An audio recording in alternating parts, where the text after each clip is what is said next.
Wherever you go, whatever you do, throw a little at it. Omax, Vest and Briefs.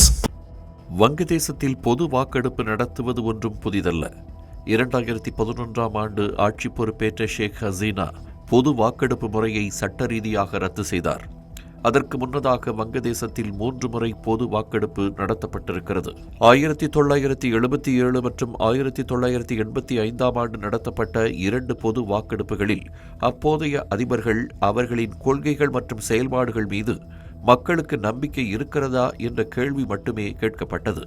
1991 நடந்த 3வது பொது வாக்கெடுப்பில் அதிபர் முறையிலிருந்து நாடாளுமன்ற ஜனநாயகத்திற்கு நாடு திரும்ப வேண்டுமா என்ற கேள்வி மட்டுமே கேட்கப்பட்டது. இந்த 3 பொது வாக்கெடுப்புகளிலும் பெரும்பான்மையான வங்கதேச மக்கள் ஆம் என்றே வாக்களித்திருந்தனர்.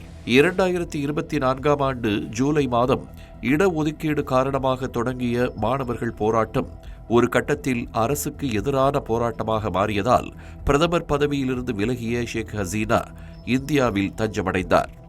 பிறகு முகமது யூனுஸ் தலைமையிலான இடைக்கால அரசு பொறுப்பேற்றதும் அந்நாட்டு உயர்நீதிமன்றம் பொது வாக்கெடுப்பு முறைக்கு விதிக்கப்பட்டிருந்த தடையை நீக்கியது.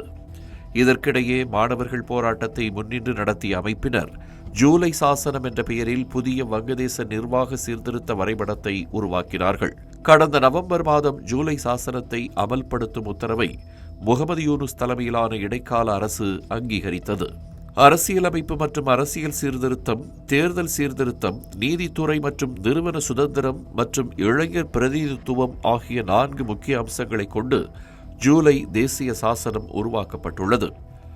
வங்கதேசத்தின் ஆட்சி நிர்வாகத்தை முற்றிலும் மாற்றி அமைப்பதற்கான ஜூலை சாசனத்தில் நாட்டின் தேசிய கட்டமைப்பை சீரமைப்பதற்கான 84 சீர்திருத்த முன்மொழிவுகளில் 47க்கு அரசியலமைப்பு திருத்தங்கள் தேவைப்படும் நிலையில் மீதமுள்ள 37 சீர்திருத்தங்களும் சட்டங்கள் அல்லது நிர்வாக உத்தரவுகள் மூலம் செயல்படுத்தப்படும் என்று கூறப்படுகிறது.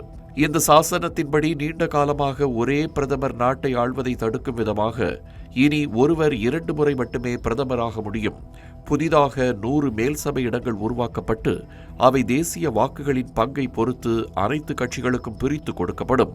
அதிபரின் அதிகார வரம்பை அதிகரித்து பிரதமரிடம் ஒட்டுமொத்த அதிகாரமும் இருப்பது தடுக்கப்படும். எதிர்க்கட்சிகளுக்கு உரிய அதிகாரம் கொடுக்கும் வகையில் துணை சபாநாயகர் பதவி அவர்களுக்கு வழங்கப்படும்.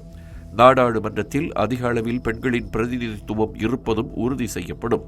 நீதிமன்றம் உள்ளிட்ட முக்கிய அரசு அமைப்புகளில் அரசியல் தலையீடு தடுக்க வழிவகை செய்யப்படும். குறிப்பாக ஜூலை போராளிகள் என்று அழைக்கப்படும் மாணவர் போராட்டத்தில் ஈடுபட்டவர்களுக்கு பாதுகாப்பு வழங்குவதையும் இந்த சாசனம் உறுதிப்படுத்துகிறது. ஜூலை தேசிய சாசனத்திற்கான பொது வாக்கெடுப்பில் 60.26% வாக்காளர்கள் வாக்களித்திருக்கிறார்கள். இதில் ஜூலை சாசனத்திற்கு ஆதரவாக 4,80,74,429 வாக்குகளும், எதிராக 2,25,65,627 வாக்குகளும் பதிவானதாக தேர்தல் ஆணையத்தின் மூத்த செயலாளர் அக்தர் அகமது தெரிவித்துள்ளார். அதாவது சுமார் 70% வங்கதேச மக்கள் இந்த ஜூலை சாசனத்திற்கு ஆதரவாக வாக்களித்திருக்கிறார்கள்.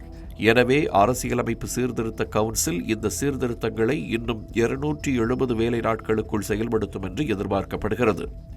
புதிய சீர்திருத்தங்களை தனித்தனியாக தீர்மானிக்கும் வாய்ப்பு வாக்காளர்களுக்கு மறுக்கப்பட்டுள்ளது என்றும் அதற்கு பதிலாக ஆம் அல்லது இல்லை என ஒற்றை பதிலை தேர்ந்தெடுக்க கட்டாயப்படுத்தப்பட்டதாக விமர்சனம் எழுந்திருக்கிறது.